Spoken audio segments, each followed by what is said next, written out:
Okay, hi everybody. Imogen and I are back for another chat. And this week we thought we would talk all about running events or similar events like triathlon, for example, when either you're building up to doing that event or in particular, if you have got two events really close together, what you do in terms of maintenance, looking after yourself in various different ways between events. Now, locally to us, we have the Cambridge Half, which is actually coming up this weekend, and then we have the Boundary Run, which is kind of a week after, and we have quite a few of our clients who are participating in both of those events. So we thought we'd talk about that kind of scenario in particular, what we might do when we have two events quite close to each other, whether you are a professional athlete and do these kind of things regularly, or whether you're just someone who's happened to sign up to two events which are really close together,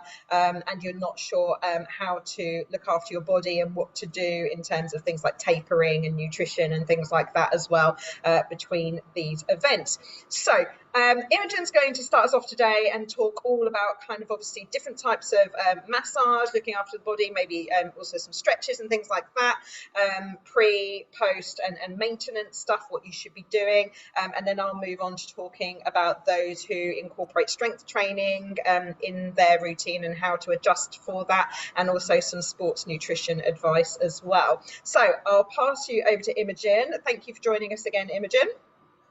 Thank you. Um, so in terms of like my advice and things with this sort of stuff, largely it tends to be quite similar, depending on where you are and stuff, whether it's pre, post, or in between. Because generally a lot of the time the focus is quite similar in terms of either like recovery or your, like say, the tapering down and you're winding down.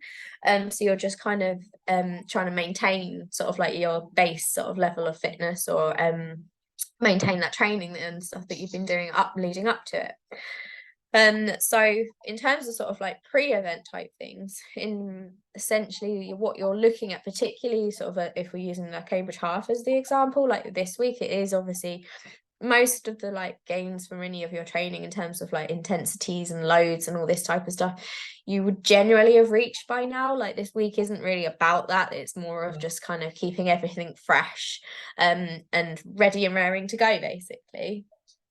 So you're essentially focusing the mobility, keeping things sort of fluid and as mobile as possible in order to prevent any sort of risk of injuries on the day of the event. So anything sort of any sort of mobility drills, whether that's active or whether you are taking more type stretching type movements, will be useful. Particular areas that if you're running and stuff generally will be like hips, ankles, back. You might also want to think about shoulders because that's an often area that's neglected running, but as particularly as the heavier loads and the heavier longer training's been coming into play, that upper body can be quite useful to get mobile so that you can kind of maximize your run on the day. And then in terms of the massage side of stuff, the same sorts of areas will generally be useful. Again, the main focus is just kind of keep it mobile, keep it fluid so that you can kind of move efficiently. And then there's sort of like a tipping point as to how close you are to the event. So when you get to sort of like the 48 hours before mark, you very much will want to focus more on lighter type of things. So anything that's much more in terms of the massage, like lighter pressures. And like I say, the focus is literally preparing. So it's like warming up and stuff. So it's like keeping it fluid and mobile. So you'll see a lot of the techniques either just they'll call it like your general flushing type stuff, or if you're actually literally right before the event, you might see people doing more of like what they call like the tapotement, so the more rhythmical tapping type stuff. But again, that's just to promote blood flow. So it's helping that sort of like warm up type approach. And then essentially I'm going to jump to post because it is most similar. So after you've done either obviously the first event or the whole batch of if you've got several in quick succession, essentially the approach tends to be quite similar in that it's that sort of like you're just trying to keep it mobile, you're trying to keep things fluid in order to promote the recovery this time. And it's almost a bit in reverse of what you do in the lead up to it. So in that sort of 48 hour 72 hour window after you finish, generally it's lighter things, it's stuff to help promote the sort of circulation, keeping things moving and stuff that has just done work, bringing it back down to that calm state. So whether that is like gentle mobility exercises, massage wise, again, it's those gentler sort of like more flushing type techniques. And then in terms of like, if you're doing bits and pieces yourself, again, it will be either doing stuff with the balls, and we've talked about stuff with recovery in terms of ice, heat and all this type of thing in other videos. But it's all those types of strategies. Whereas then once you come outside of that, and then you're sort of like in the window of where you are not training, but you're wanting to obviously return to normal training at some point, the focus is obviously again addressing any sort of issues which might have picked up niggles, not necessarily injuries, but certainly areas that have done work. It's then doing like mobility type movements, stretching type movements, massage on these areas. So again, it is similar, like hips, ankles, back, shoulders, just to restore that efficient movement from where it's done the work. And that's, like I say, true for both straight after event one and beyond. And then focusing more if you have got the two events sort of quite close together, is like you say, it's the maintenance. So that period of time, you kind of need to kind of promote that recovery so you're ready and raring for the next one. And also then prepping, like I say, ready for the next one's making sure that you're restoring or maintaining. If everything is all right, you're maintaining it, because you're not again necessarily going to be pushing any type of loading and intensity for training purposes. You're just kind of holding a level. So again, the sort of mobility type exercises and drills you might helpful. You might have, depending on the time frames you have between them, have a bit more chance to kind of address anything that you may have noticed in event one. So if you're running and you've noticed some tension in the calves and it's not necessarily causing injury, but it was certainly off-putting, there might be sort of bits and pieces where you can do a little bit more targeted stuff in terms of stretching and mobilizing or massage and stuff.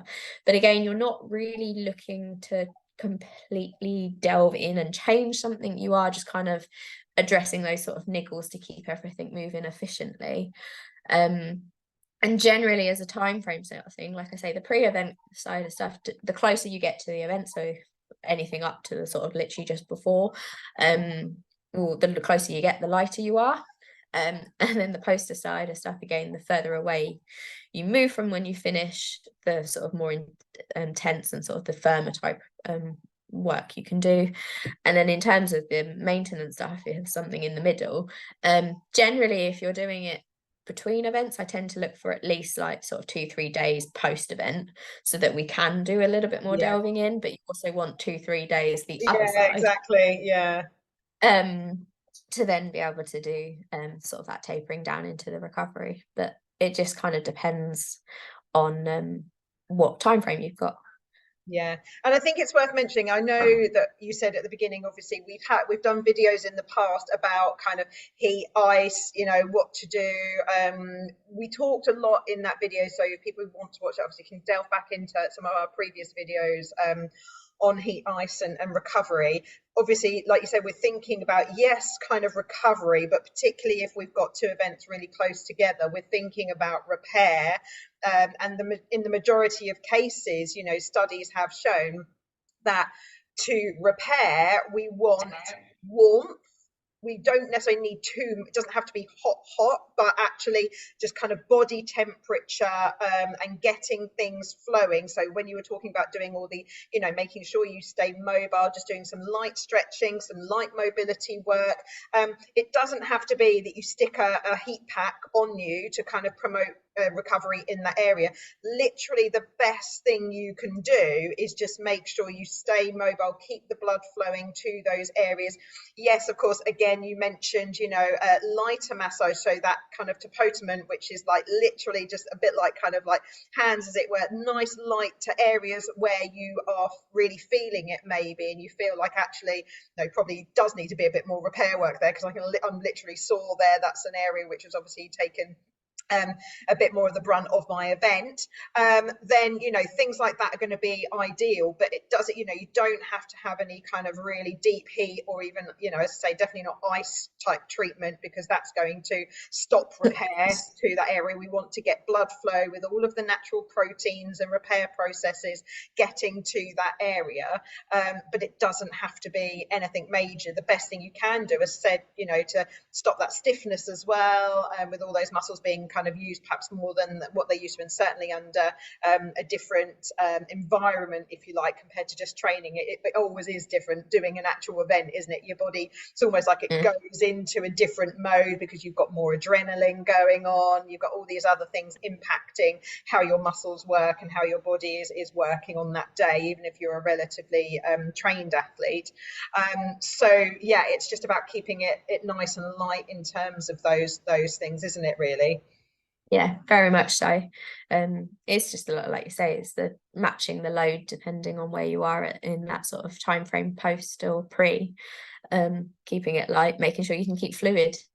Yeah, absolutely. Okay, so in terms of those people, so lots of people hopefully that obviously know a bit about running and training, triathletes as well, those kinds of events. I think it is becoming more, or there is a bigger awareness around the fact that a lot of those athletes should be also doing strength training. So I'm seeing a lot more people who are doing those kinds of exercises, events, activities, hobbies, whatever, involving high cardio activities, the benefits of doing strength training. But what they don't perhaps know a lot about is then how to adapt that, if they get into doing that to improve their performance, how to adapt that when it is just coming up to an event and the weeks before that event, how to taper strength training, not just their running, and also what to do in between those two events, again, if they're a bit like the ones we described, only a week apart or 10 days apart, something along those lines. So obviously what you do want to do, very similar to what you already mentioned, Imogen, in terms of kind of, you want to start reducing, tapering the strength training. Now, ideally, you don't want to be doing any kind of strength work, even kind of with relatively lighter weights, 3 to 4 days before the event. If you're going to do anything, like you've already mentioned, mobility work, stretching, body weight stuff only in that period of time. But essentially, in terms of general strength training, particularly if you've been going quite heavy, so I've been working with my triathletes, it's been their off season up until now, really. They're now starting to get back into, the longer events and proper, strong training in terms of their actual running and swimming and things like that, but have been building their strength over the off season. Now, obviously, they've been going pretty heavy. What they need to start making sure they do is start to really deload those weights, a good 2 weeks before the start of their first big event. So even someone who does longer events, going into something like a half marathon, they want to really make sure they really start to deload on the weights at that point, that kind of 2 weeks away point. Cutting out, obviously, like you've already mentioned, things which could cause injury. We definitely want to avoid anything, major injury wise, but also just anything that might even cause a bit of a tweak. We just don't want little tweaks kind of playing on our minds, or something small that really affects our performance on the day. So you're really making sure you're leaving enough time, deloading bit by bit, and certainly by the time you get to that last week, you really shouldn't be doing any what we would consider heavy weights. And obviously that is very individual. Everyone will be lifting different things depending on how long they've been including strength training as part of their plan. But like you mentioned, again, at that point, certainly a week away, even 2 weeks away, your strength is going to maintain. It's going to stay. You're not going to be losing lots of gains on everything you've done in your off season or your general strength training. So you need to start focusing just more on core work, mobility through hips, knees, ankles, like you said, and stick to the body weight stuff only. So that is really important. And obviously, if you have been working with someone, a professional, in a gym, or kind of just on a training plan, just make sure that they understand how much you need to taper that strength training, certainly, as I say, in the last 2 weeks of what you are building up to do in terms of tapering your running as well. They kind of go hand in hand. On the nutrition side of things, now this can be very individual. It really depends on the person because it depends on what type of athlete you are. So if you are a trained athlete, you've been focusing on nutrition, your nutrition has been good, and you know what you're doing, you've got a plan for your nutrition, then that is totally different to someone who perhaps has just entered something like a 10K or a half marathon, who hasn't necessarily been following a sports nutrition plan and has been eating kind of, what they would normally eat, not necessarily changing what they have eaten. And again, depends how healthy and fit they are in general. So the general rule for a lot of people when it comes to thinking about how you might change, again, tapering your nutrition, it's the same kind of idea in the weeks coming up to a big event like this, would be the fitter the athlete, or the person who's doing these kind of things all the time. So some of my professionals, or people who are just kind of amateurs, but they are doing long distance regularly, it's part of their year-long kind of training, not just someone, as I say, who's entered an event, has only trained for that particular event. The fitter someone is, the more likely it is that your body is amazing and it adapts to not only your training, but what you're eating and how to store energy, depending on how much training you do. So if someone is super fit, they do loads of training, or they're professional, their body will have adapted to naturally burn more fat quicker as soon as they start doing exercise, compared to burning more carbohydrates, which is our body's first choice and first source of fuel that it's going to use up first. And what it actually does is it adapts over time. It actually holds back more of those carbohydrates, doesn't start burning those as much as it would do going into fat burning, which is why a lot of people who are kind of runners and triathletes and things like that, they will just be burning through that fat a lot easier than people who are untrained, because their body has adapted to store additional first choice of energy, which is the carbohydrates, for when they are going and doing these events, doing their normal training. So those kinds of people really have to think about what most people know as the phrase of carb loading, 3 to 4 days generally before an event, really increasing the amount of carbohydrates that they consume, so that you've got more on board, because again, that is the first port of call in terms of energy. It's what you're going to feel best on when you're actually doing that event. Obviously, yes, you need to make sure you've still got fat going into your diet, particularly those people who do naturally burn more fat because they are fitter and their body has adapted, but they need to carb load more to kind of counteract that effect. So that's the first thing. People who are untrained, or have just maybe trained for this period of time, maybe their body isn't totally adapted to that, don't necessarily need to carb load as much as those people, which would be the first thing to say. But it really depends. As I say, it is very unique, which is why when it comes to sports nutrition, it is important to perhaps sometimes understand your own body and what it's doing, and what it's metabolizing, and what stage of training you're at. But perhaps also, again, working with a professional so that you can understand it, and then going forward in other events, exactly what you need to be doing. But for those people who are carb loading more, what you need to make sure is that you kind of do that for the 3 to 4 days before your event, definitely. But the trickier thing to think about is actually then having to reduce fiber content of that high carb diet 24 to 48 hours before your event, because what you do not want to feel, although all the fiber that you get from lots of those whole food carbohydrates, all your fruit, your veggies, grains, legumes, all of those things, they are technically quite heavy. They're going to kind of weigh you down, and you don't want your body, certainly within the last 24 hours before an event, to be spending loads of its energy as well kind of processing that. Normally, when I'm talking about fiber, I'm telling everybody to increase the fiber in their diet as much as humanly possible, because again, health reasons, it makes you feel fuller for longer, it gives you plenty of slow release energy, which is important. But actually, that last 24 hours before an event, you want fast release energy. So that is where, I go against a lot of my kind of healthier eating advice a lot of the time. And some fast carbs are going to be really important. So yes, it's still things like some pasta, but you might go for white pasta rather than my normal recommendation of kind of like a brown pasta or wholemeal or whole grain pasta or whole grains in general. You know, you want something that is getting into your system a little bit quicker, certainly the night before, the day before, but not something also that's too heavy. So as I say, you don't want loads of fiber in there, and that's going to take much longer to kind of break down, and your body's going to be focusing on processing that. And you don't want to feel heavy on the day. You want to wake up feeling kind of light, and you know, not feeling like actually I'm feeling like I've had a meal that's still kind of processing from the day before.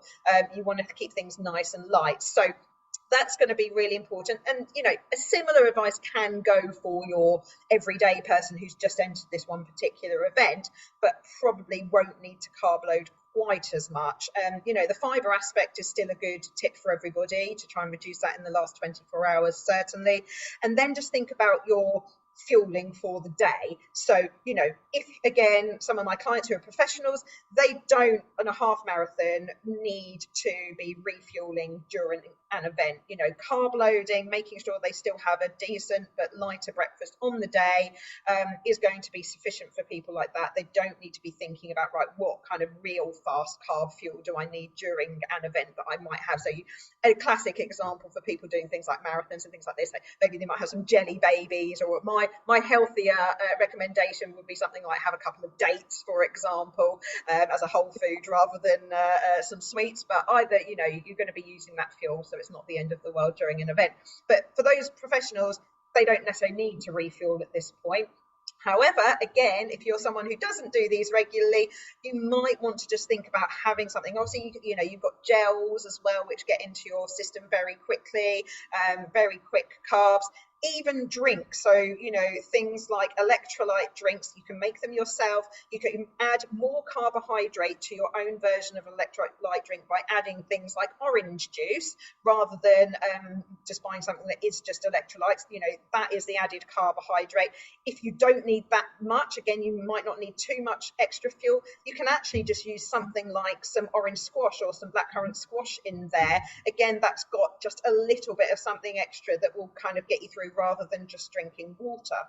So there's different ways to fuel depending on your level of fitness, your body's adaptations to your training, and how long you've been doing it for. So as I always recommend, kind of ideally working with a professional when you start to get into these things until you really know what you're doing, just because there's a lot of different considerations depending on your unique training plan, you know, whether you do strength training, your tapering, how long you've been doing it for, and all the adaptations that your body will have been through in this whole process. So I kind of you know, there's a few top tips there for anybody to take away, but when we start to think about this perhaps a little bit more seriously, or if you're thinking about going into doing these things a bit more regularly and a bit more seriously, then it's always worth thinking about all aspects, you know, rather than what a lot of people will just think about is, again, rest and recovery between events and making sure you do kind of taper your running, but there's tapering of all sorts of things, and that has to include your strength training if you're doing it, and also your nutrition, which is equally just as important, because that gives you, you know, that's, you know, a massive part of how you're going to feel on the day as well, energy levels, hormone production, all of those kinds of things.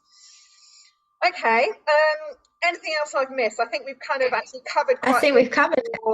just, you know, the best top tips that we can give in a short period of time for these kinds of events. But obviously, if you know, it's this time of year, isn't it, at the moment? People are booking in events. There's all sorts of events coming up in the spring going into the summer.